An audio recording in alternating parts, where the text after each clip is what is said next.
Dalam nama Bapa dan Putra dan Roh Kudus. Amin. Bapak, Ibu, saudara-saudari yang terkasih di dalam Yesus Kristus, dalam khotbah memperingati Hari Lingkungan Hidup Sedunia tahun 2013 yang lalu,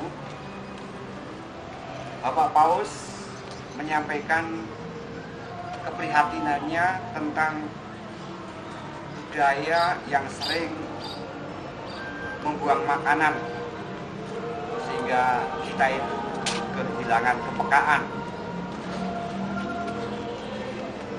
Paus prihatin karena di dalam kehidupan ini seringkali kita menyanyiakan makanan. Maka dalam pertemuan ketiga AAP tahun ini, Gereja Keuskupan Bogor mengajak kita semua untuk bijaksana dalam mengolah dan mengelola makanan. Oleh karena itu, marilah kita bersama-sama untuk men-sharingkan pengalaman hidup kita, sehingga kita semua mampu untuk menghargai makanan itu sebagai anugerah dari Tuhan. Untuk itu marilah kita awali dengan berdoa bersama. Allah Bapa kami, para petani telah mengayunkan cangkulnya di ladang. Para nelayan menarik jalannya di tengah laut. Dan para gembala melepas kambing serta lembu mereka di padang. Semoga kami dapat bersyukur atas keterlibatan petani, nelayan, dan gembala dalam menciptakan sumber-sumber makanan bagi kami. Sehingga kami pun mempunyai hati untuk lebih memilih menyimpan, lebih peduli kepada sesama yang membutuhkan, sehingga kami pun berani membagikan makanan kami daripada membuangnya dengan sia-sia.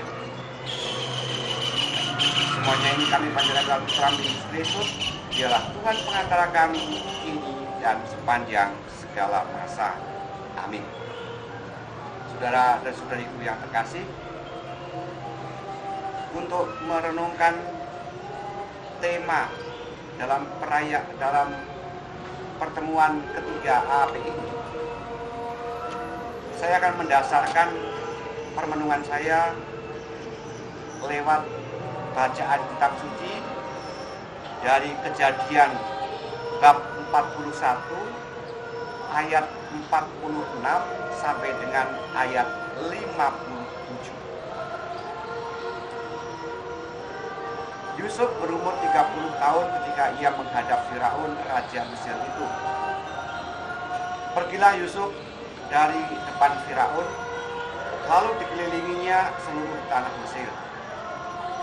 Tanah itu mengeluarkan hasil bertumpuk-tumpuk dalam 7 tahun kelimpahan itu. Maka Yusuf mengumpulkan segala bahan makanan ke 7 tahun kelimpahan yang ada di tanah Mesir, lalu disimpannya di kota-kota. Hasil daerah sekitar tiap-tiap kota tersimpan di dalam kota itu. Demikianlah Yusuf menimbun gandum seperti pasir di laut. Sangat banyak sehingga orang berhenti menghitungnya karena memang tidak terhitung. Sebelum datang tahun kelaparan itu, lahirlah bagi Yusuf 2 orang anak laki-laki yang dilahirkan oleh Asnat, anak Potifera, imam di On. Yusuf memberi nama Manase kepada anak sulungnya itu, sebab katanya, Allah telah membuat aku lupa sama sekali kepada kesukaranku dan kepada rumah bapakku. Dan kepada anaknya yang kedua diberinya nama Efraim, sebab katanya, Allah membuat aku mendapat anak dalam negeri kesengsaraanku. Setelah lewat 7 tahun kelimpahan yang ada di tanah Mesir itu, mulailah datang 7 tahun kelaparan, seperti yang telah dikatakan Yusuf. Dalam segala dalam segala negeri ada kelaparan, tapi di seluruh negeri Mesir ada roti. Ketika seluruh negeri Mesir menderita kelaparan dan rakyat berteriak minta roti kepada Firaun, berkatalah Firaun kepada semua orang Mesir, "Pergilah kepada Yusuf, perbuatlah apa yang akan dikatakannya kepadamu." Kelaparan itu merajalela di seluruh bumi. Maka Yusuf membuka segala lumbung dan menjual gandum kepada orang Mesir. Sebab makin hebat kelaparan itu di tanah Mesir. Juga dari seluruh bumi datanglah orang ke Mesir untuk membeli gandum dari Yusuf.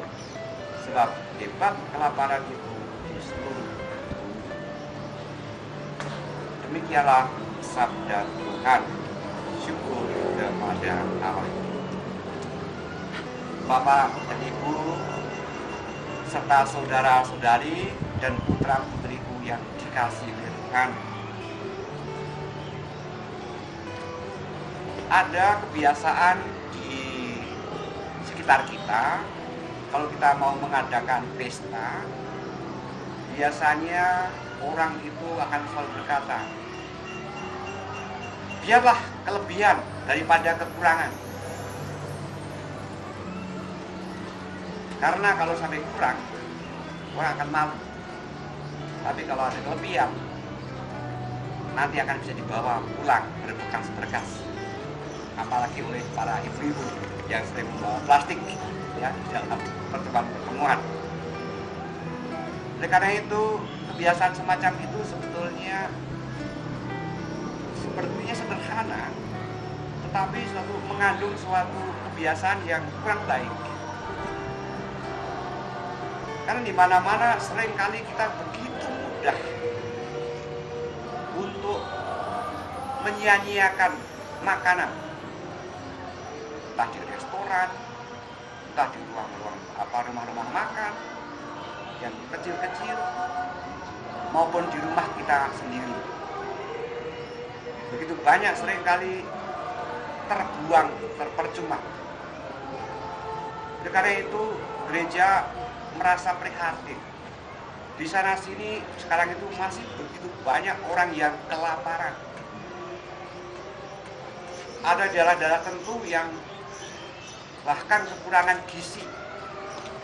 Jadi mengapa kita seringkali masih begitu tidak peduli terhadap kelimpahan yang sering terjadi di sekitar kita? Oleh karena itu, Gereja Keuskupan Bogor mengajak kepada kita, marilah kita sebagai umat Kristiani selalu bersyukur atas kelimpahan yang diberikan Tuhan kepada kita, tapi sekaligus kita dapat mengelola semuanya itu dengan efisien. Mari kita biasakan hidup untuk tidak berlebih-lebih, tapi hiduplah dengan satu hari ini cukup untuk satu hari. Karena dengan cara semacam itu, yang nampaknya sepele dalam hal ini, tapi kadangkala mengandung arti yang dalam.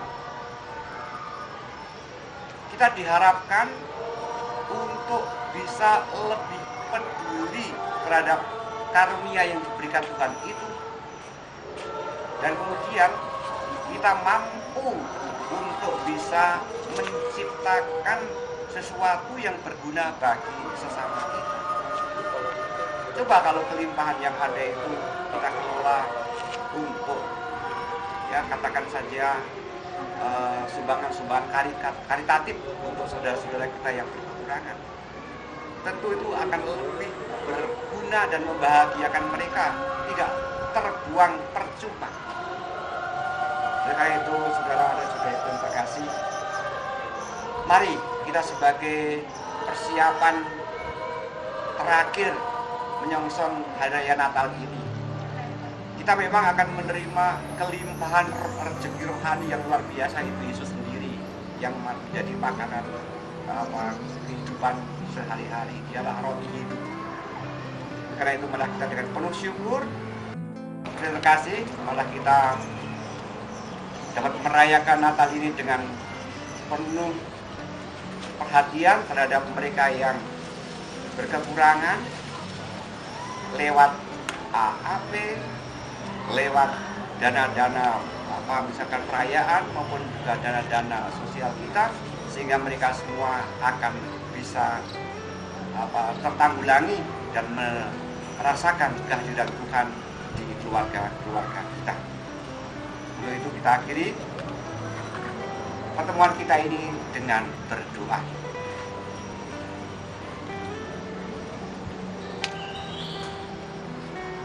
Allah Bapa kami, sumber-sumber makanan telah Engkau ciptakan untuk memenuhi kebutuhan kami.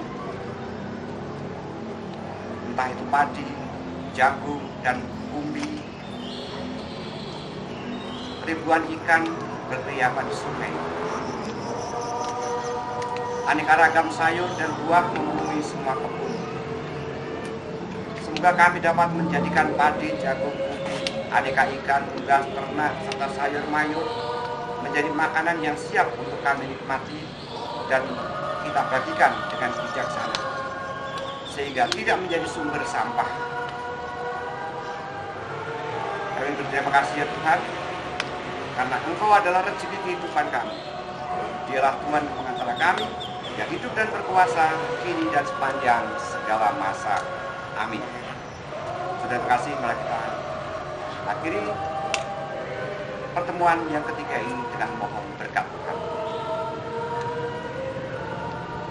Semoga dalam masa Advent Allah meneguhkan kita, Allah mendorong kita dan menemukan langkah-langkah terbaik untuk mengelola makanan. Dan kita semua yang hadir di sini, dan khususnya untuk umat HMTP Cicurug ini, dilindungi, dibimbing dan diberkati oleh Allah yang Maha Kuasa, dalam nama Bapa dan Putra dan Roh Kudus. Amin. Sudah terkasih, dengan ini pertemuan ketiga Aksi Advent Pembangunan 2020 sudah selesai. Syukur kepada